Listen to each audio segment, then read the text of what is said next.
Hello everyone and welcome back to Louisiana Highball Productions. Today I'll be reviewing the AC4400 in the Canadian Pacific livery by Searchlight Simulations. This locomotive is definitely one of the most realistic locomotives, the most realistic locomotives for train simulator on the market, period. It's a fantastic locomotive with great sounds, great modeling, and absolutely outstanding simulations. It is the best of train simulator, period. The devs are great people, and this locomotive will be linked down in the description below. Once again, not that anybody looks there, but it'll be there if you want it. I guess to start things off, we'll take a look around the outside of the locomotive, and then we'll hop in, get it set up, and drive it. And take some look at the sounds, and I'll be telling you everything I love about the locomotives and some of the things I don't like so much, and some of the core issues with the game. So let's get started. So on the outside of the locomotive, you'll see that a lot of attention went into the smallest details. I mean a lot.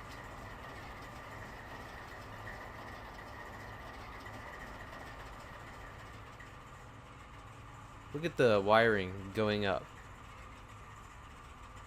along the frame.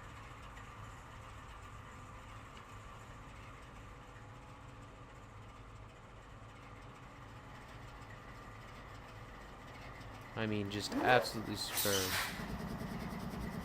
And the sounds, oh, they're great too.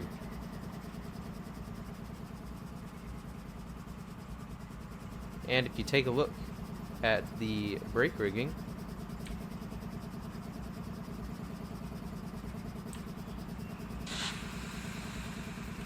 fully animated.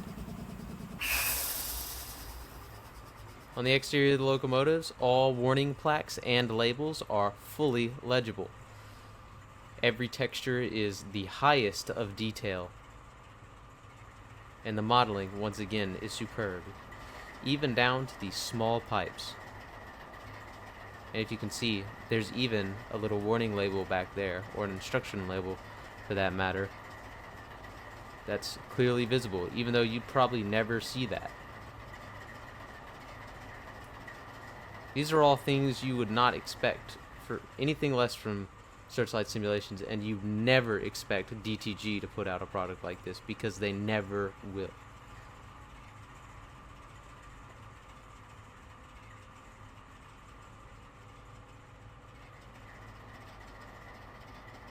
I mean, just look at it. If you look, every little bolt is a 3D bolt, every hinge is a 3D hinge.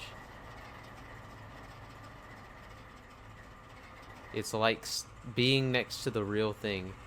Even if you go up to the radiators, they're all fully modeled.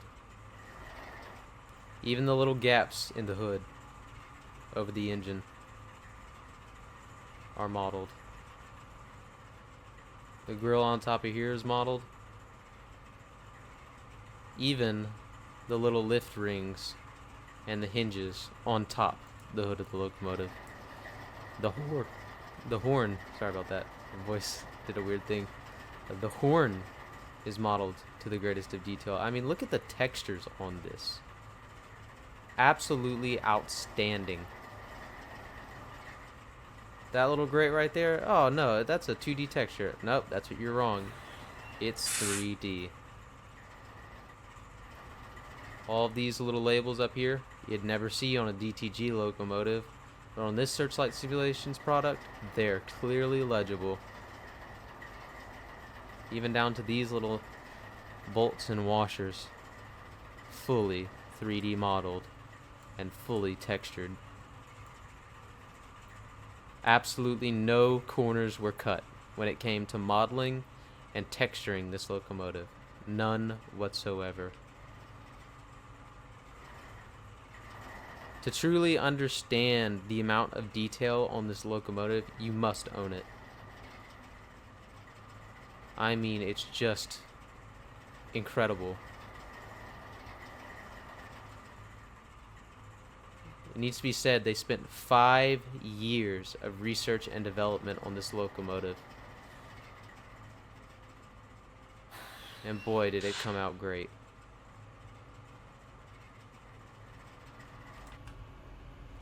So now we're in the cab, and we'll go ahead and go through the setup procedure. So once you're in the cab, what you're going to want to do is take the reverser, put it into the reverser slot. You're going to go down here, hit the gen field switch, and then you want to turn on your gauge light switch. That's not required, but I like having it on. You're going to want to hit the right arrow key, which will bring you to this position. Turn the engine control to run,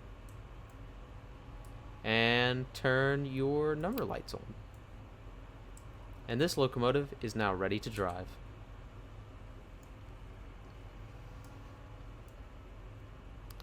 And now we'll just go over some of the cab detail. As you can see, we have fully detailed information screens that are, of course, fully interactive and realistic. They even load realistically. If I go down here, go exit, you'll see everything's kind of slow. That would be as it is in real life. The systems are quite old, and sometimes they take a little bit to load, and they don't load in an instant. Everything kind of loads at different times as the information gets fed into the computer. Look at that. That's crazy amounts of detail. And according to Searchlight simulation, even the order in which everything loads is realistic to the prototype. Absolutely superb. Also, don't forget to turn this switch right here to operation with ditch lights. And so that way, when you turn on your lights, it'll make your ditch lights come on. I mean, just look at these seats. I've never seen seats so detailed in Train Simulator before. Of course, you got your lights. You got your radio up here, which does have different radio channels. It's a CB radio, by the way, not an AM FM radio. Not be playing any music through here. But you need to set your tone. I don't know what the tone needs to be, but I know one of the channels I think is 9191, but you have to have the tone correct or it won't play. There you go. Turn the volume up. That light works, and it has a dimmer switch, so you can make it brighter or dimmer. And you notice these lights don't cast shadows, but that is easily fixed by pressing the Enter key on the right side of your keyboard. That's the return key, not your number pad Enter. It's the Enter on the main keyboard. That would be the return key. See, cast shadows. You're going to lose frames when you do that. That's why I would recommend keeping it off unless you have a really powerful computer. Most important feature of the cab, absolutely the most important feature of the cab, working hot plate. A hard-working engineer needs a warm pot of coffee. These doors open. This door opens up here. And the audio changes whenever you open that door, which I guess you would expect from Searchlight simulations. Of course, all the windows open. And the audio changes respectively.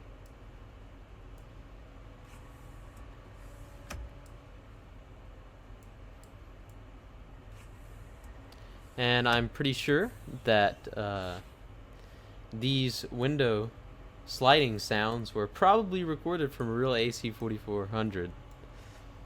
Bear Foxtrot _101 was here. That's Bear. He's one of the developers.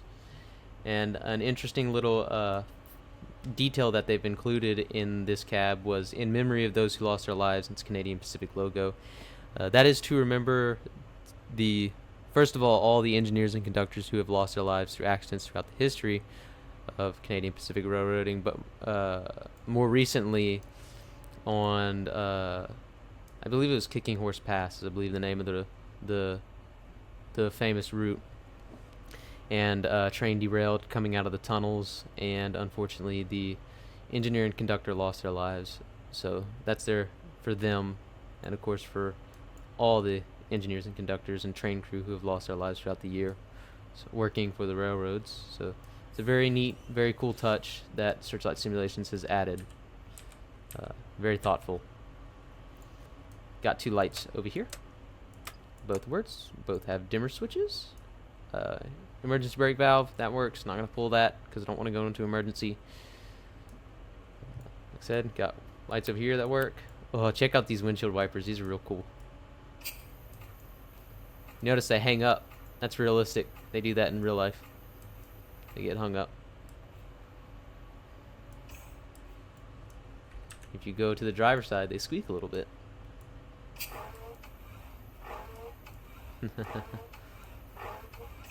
Great attention to detail. And all these switches up here work.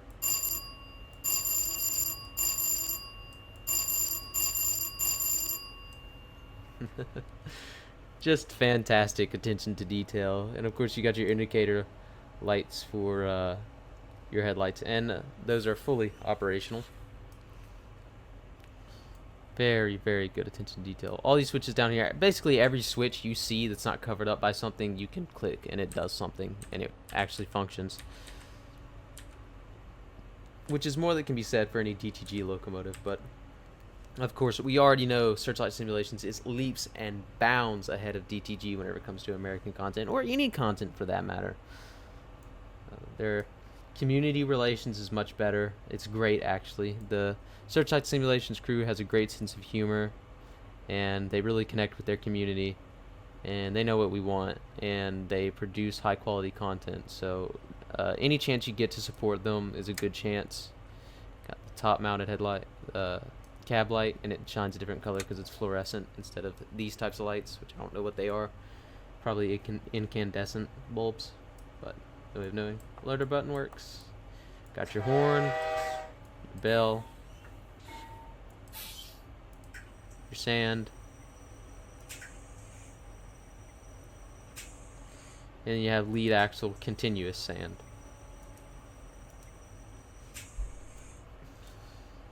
You got that, and that's the cab in a nutshell. It doesn't go over. I'm not going over a bunch of the systems, but I'll go through some of them. So you got a distributed power screen, which I don't have distributed power operator functions, which brings up your distance counter and all that. Or speed control works. I guess presumably it does.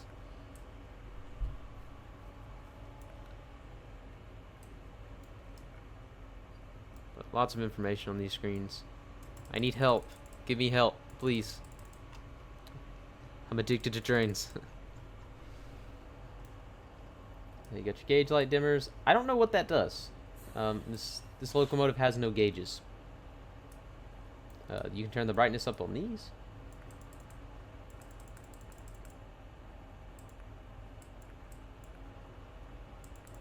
There we go. There you go. And then once you get it to a certain point, the lights, the backlighting for the buttons comes on. Very, very cool stuff. Very cool. And like I said, all these switches back here work. All the doors open.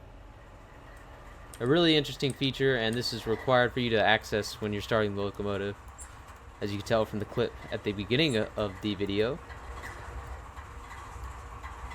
You have your engine prime and engine start switch, and then your engine shut off switch back here.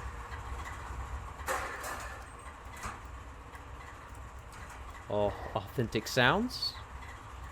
Hear the engine just idling away. Very low RPM. Come on, door. Shut. There we go. What's interesting back here is these information sheets back here are fully legible. And these look like they were based off of real things. So you got Calgary, SR214, Pig's Eye, Kansas City, New Orleans. Hey, that's in my state. Mobile, Alabama, Great Falls, MKE, Bensonville. Probably a big yard there. These are from 2013. July of 2013, and then you've got locomotive inspection and repair record. So it was inspected in, let's see, 6, 8, 2 months ago. Very, very neat. Very, very neat. I don't know. That might be the release date, is what that is. I don't know. All this stuff back here is legible. You can read all that if you want to. Here, look, I'll go down, and you can pause the video if you want to read it all.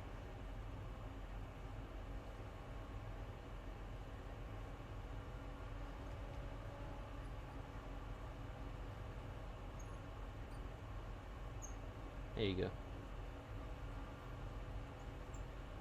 Now, if you want to read oh look, there's more stuff that you can read. Here, look, I'll give you a little time to read that too. These look like dead man switches at the bottom. I don't think they're footrests. That might be what they are, dead man switches. You've got a working speedometer and accelerometer gauge up here. And I think those are cameras. Cab facing cameras. I am not 100% sure of that. Do not quote me on that. Of course, there's a few little Easter eggs here and there. It looks like there's something written up here. AC is on low. I don't know what that means. But so much attention to detail. Very, very good. All this works. That gauge. Come on. Come on. There we go. As you can see, that works as it would. And now my brakes are releasing. And I didn't catch it up here because they release quite quickly whenever you're just a light loco. So I guess we'll go ahead and get connected to our trains, and we'll keep on talking as we go.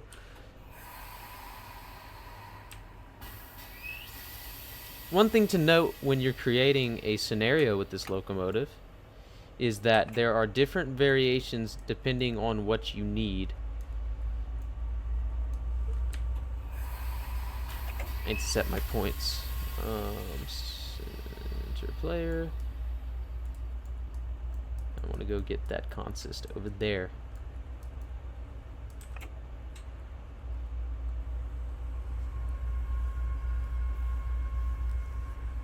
Yes, so there are different variations depending on what you need. So you'll have locomotive lead, which will be your locomotive at the very front. That's your player controlled locomotive. And then there's locomotive with trail in brackets, and that's everything after your locomotive at the front of the train. So if you have distributed powers after your lead locomotive, that's where you put the trail locomotives. So that's in between the player locomotive and the rail cars you're pulling. Then I think it's DP 1 and 2, I believe. Those are your distributed power locomotives. And those are important to note because you can't just put a trailing locomotive back there. You have to use one of those or it won't work correctly. The manual goes into more detail about these different functionalities. If you buy this locomotive, you're going to want to read the manual. As a matter of fact, I'm going to include the manual in the description below along with this locomotive. This locomotive is $35, which does seem a bit steep, but you get what you pay for. This is a very high quality locomotive. Took 5 years of research and development to create it, so Searchlight Simulations need to make their money back on that.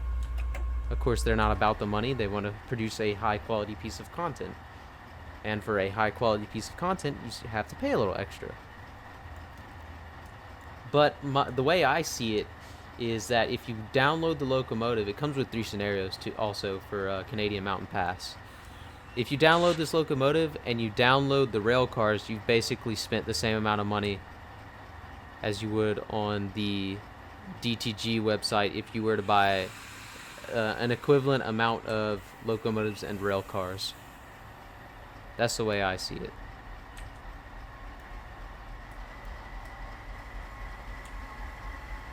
Nope.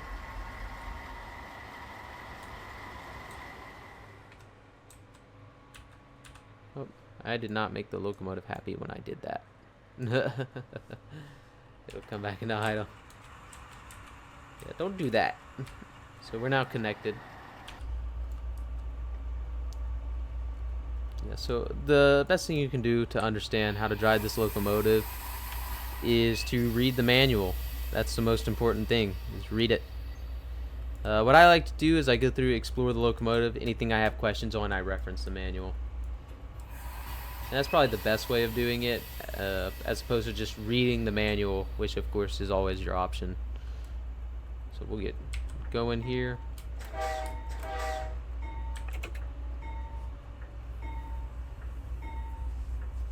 The quality of this locomotive. Well, first of all, straight out, I got this locomotive either the same day of or the day after release, and since the beginning it's worked flawlessly. I haven't had to update the locomotive. It's just worked, which is great.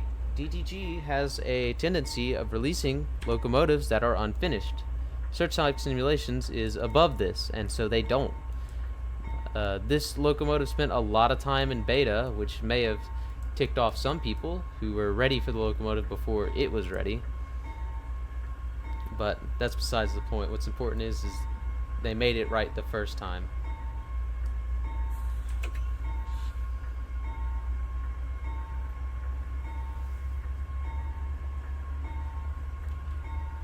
I'm gonna turn off that bell.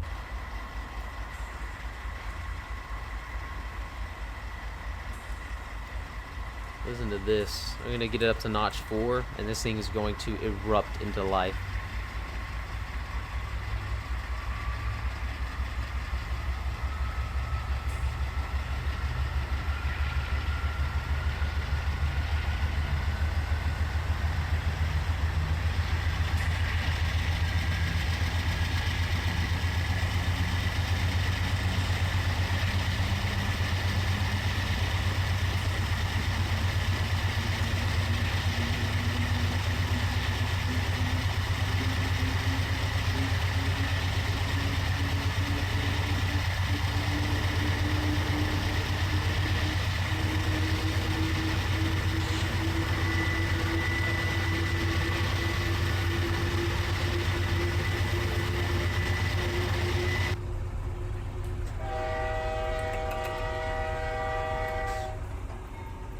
This locomotive is immensely powerful.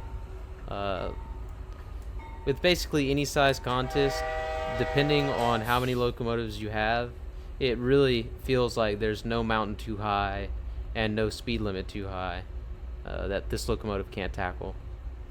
It's really fantastic. Not the best switcher. Throttle's not quite responsive enough to be switching around a yard with this thing, but that's not the point. That's not the purpose of this locomotive. You wouldn't want to do that. Would not be a fun day. With this being a Searchlight simulation product, it has a completely custom sound set, all recorded from an AC4400. Custom horn, custom bell, custom engine sound, custom brake noises, everything. Even whenever you hit some of the switches, you can hear like background stuff happening, relays going off and whatnot. It's really spectacular on the sound department. As a matter of fact, that's probably my favorite thing about this locomotive is the sound. It's just phenomenal. It really it puts you in the driver's seat. It really does. Another cool thing about this locomotive, and we'll see if you can see it, but that seat is moving up and down. It's simulated air ride seating, and you feel it in the camera whenever you're moving too. That's why some of the movements up and down are a bit exaggerated, is because of this air ride suspension simulation. And I've never really seen anything in this game that's a feature like that that's physics based. There's been a locomotive where there was maybe a newspaper that slid across as you went around super elevated turns, but nothing that's physics based and actually adds to the realism of the locomotive. This is not a gimmick, this is a feature. Of course, every locomotive comes with a few things that aren't fantastic about it. But the main thing about this locomotive is the core game limitations that stop this locomotive from being what it would be if those limitations did not exist. Single core threaded operation, which means this game runs on one CPU core and doesn't use any others, is the biggest letdown, because it means your frame rates are not going to be great with this locomotive, especially if you have more locomotives in the consist. Your frame rates won't be very good.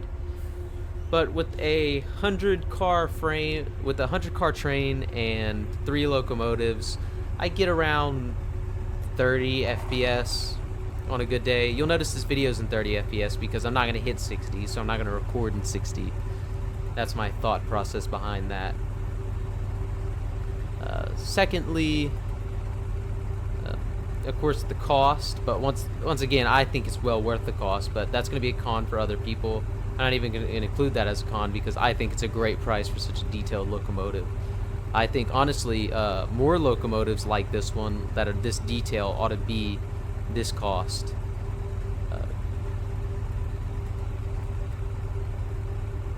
Another thing is you're not going to want to run this locomotive with more than 3 locomotives at the lead of a train. Because the game has core audio limitations, meaning there can only be a certain number of sounds playing at the same time, you could run into some audio problems if you're running more than 3 locomotives at the front of the train. Or at least I have. Other people, it may vary. I do not know.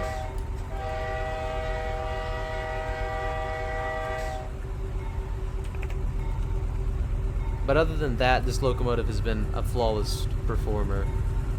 I've enjoyed it so much. It just puts such a smile on my face whenever I put the throttle into notch 8 because it feels like I'm driving a real train. It puts you in the seat of an AC4400. It's absolutely fantastic, and I cannot recommend it enough.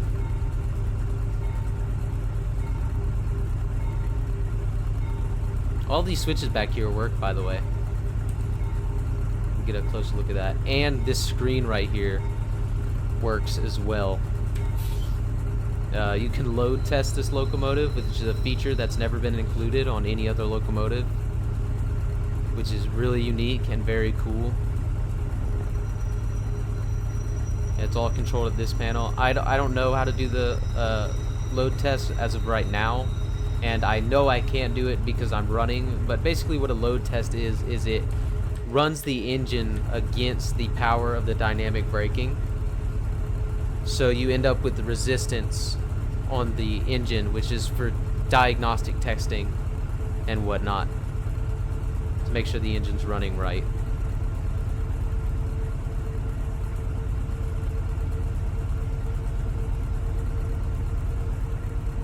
Listen to this engine at notch 8.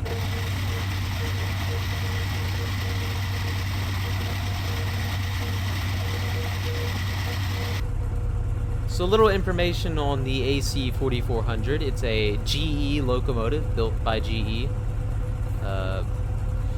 They were built between 1993 and 2004, and GE produced a little over 3,000 units, or a little under 3,000 units, somewhere around 2,800 units. They are the AC equivalent to a Dash 9, so your C44-9W.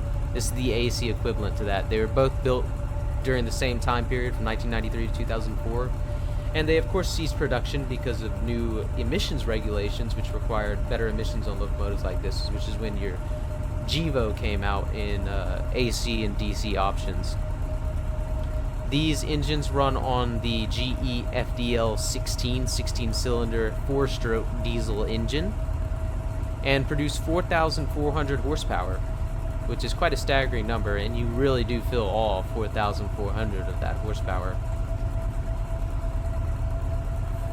And unfortunately, I do have some very sad news about this locomotive, and that's Searchlight Simulation is no longer continuing the development of another AC4400 CW, or any AC4400. They have not been able to recoup their cost on this locomotive from the 5 years of research and development, and so they're cutting their losses. You'll still be able to purchase this locomotive, and I'm sure they'll still send out updates if something were to break, but they're not going to be coming out with any more variations in the foreseeable future. Of course, things do change, and maybe one day they will recoup their cost on this, and that's why I'm really recommending you buy this locomotive. A BNSF variant was planned, but unfortunately has been canceled due to the poor sales of this locomotive, and it's such a shame. Searchlight Simulations really worked their rear end off on this locomotive, and to not recoup their cost is just a shame. We as a community need to step up and support developers when they create things like this, so that we don't lose things like this. Nothing like this has been produced in Train Simulator, and at the look of it, nothing ever will be produced like this unless people step up and buy this locomotive. And I just recommend it in general. This is a great locomotive. It's got an amazing amount of features that haven't been seen in Train Simulator before, and it's just such a shame that they're not continuing the development of this locomotive. It really is. It's a huge loss to the community to lose more locomotives like this one that are this high detailed. I think part of it might be the road name. Canadian Pacific's not a super popular first-class railroad, but I'm not going to pin it to that because I don't think it really matters, the road name. I think it's the experience you have while you're driving the locomotive and not the stickers on the side of it that make a difference, because this is a fun locomotive to drive. It's not terribly difficult either. I mean, you saw me set up the locomotive, and it was, what, 3-4 switches in total to get it set up and ready to go. The braking system is self-lapping. It's completely automatic. You just press the knob and it applies the amount of brake you want. So it's not entirely difficult to drive this locomotive. It really isn't. And like I said, the texture is fantastic. The sounds are fantastic. The feel is fantastic. Everything about this locomotive is as it should be, and it is the closest most of us, including me, will get to driving a real train. It's just fantastic. I really can't recommend this locomotive enough. I just can't. It is the best diesel electric locomotive for Train Simulator, period. The best. The best. The SD40-2s, they're great, but they're not better than this. They're just not. They're not even comparable. And as a side note, this locomotive is compatible with all of their Searchlight Simulations locomotives, so your SD40-2s will work in conjunction with this locomotive. I imagine that will sound beautiful.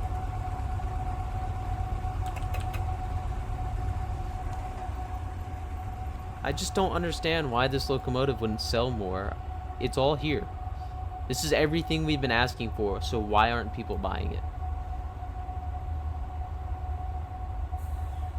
I really just don't understand it. And I want to just give a shout out to the developers of this locomotive, Searchlight Simulations.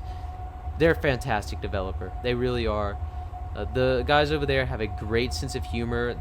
Most of them are real engineers and conductors, so they understand how the dynamics of a train work. And it reflects in this product. It reflects in all their products. This locomotive doesn't feel underpowered. It doesn't feel overpowered. It feels like I'm driving the real thing. They really do understand the dynamics of a train, and that's so important. The problem with DTG is they don't understand what it's like to drive a real train. They don't understand the dynamics. They don't understand coupler slack. And so their product reflects that. And this product reflects someone who does. Wait, I just saw something that's kind of cool. Look at that! Wow. Defrosting window, and then you've got more stuff right here. This blazing meets CFR 49 Part 223. Appendix A. I hope I pronounced that right. This side must face the inside of the locomotive cab. Just everything about this locomotive is phenomenal.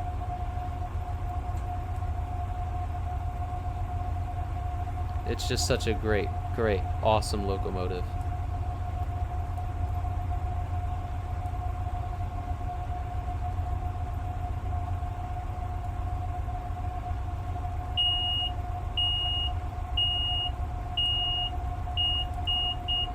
Oh, I don't want to go into emergency. All that loads up in the correct order, as it would in real life. Very, very cool. I don't know if I've already mentioned that or not. Everything about this locomotive makes me happy.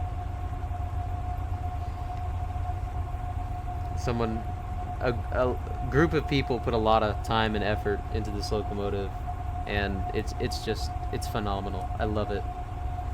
It's my new favorite. Move over FEF3. This one's great. I'd say about the only developers that are even close to the realism of this locomotive is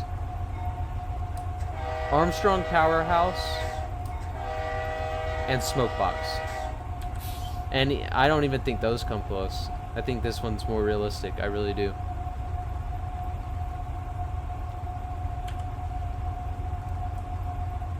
Set these points correctly.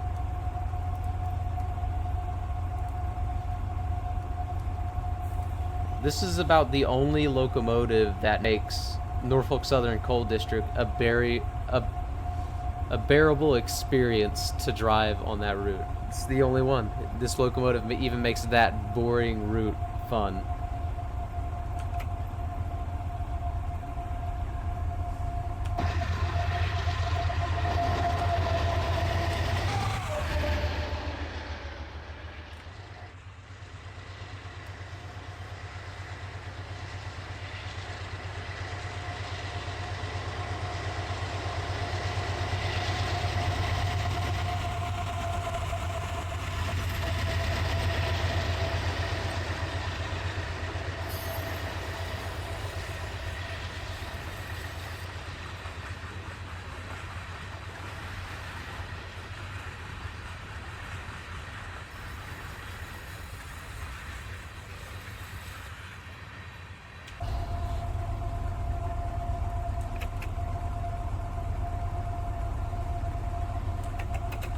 I think I'm going to go ahead and bring this locomotive to a stop right here to give you an idea of how the brakes work. So right now we're in minimum service.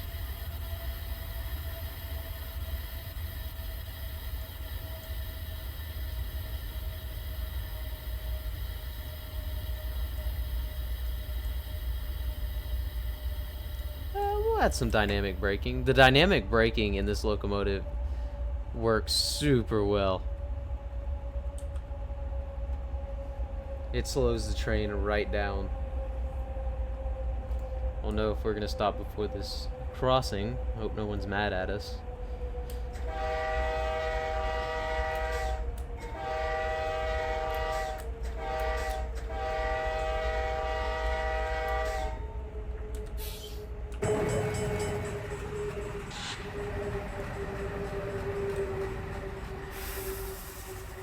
Oops, didn't mean to take the dynamic brakes off. We'll just add a little bit more air. Oh no, I didn't mean to put it into full service. Whoopsie, not paying attention. I'm just gonna take it back to service. There we go.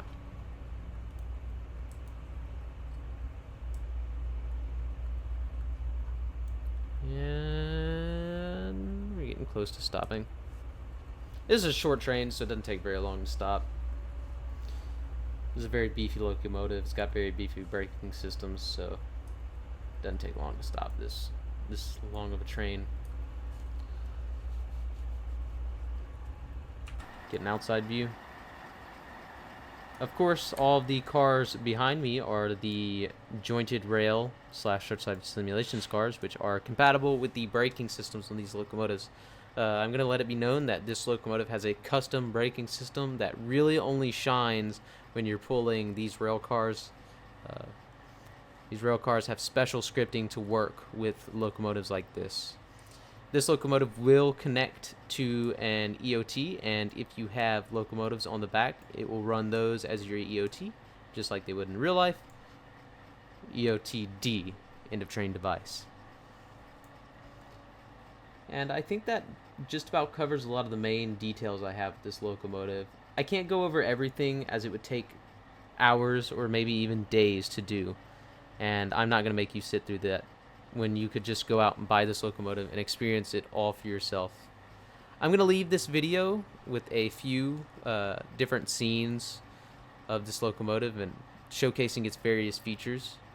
As I did with the SD40-2 review, I'm kind of basing this one off of that one. It's not my best performing video, but I like making these. I think it's good content. And I think that'll about do it for this one. Thank you for watching. Remember to leave a comment if you have anything to say, any major points that I missed. Leave a like if you like this video, and subscribe if you want to see more content like this. Even if you don't subscribe, I'm still going to make more content like this because I enjoy it. And I guess that draws this one to a close. Thank you for watching. I will see you in the next video. And that's all from me. This is Louisiana Highball Productions signing out. See you in the next one.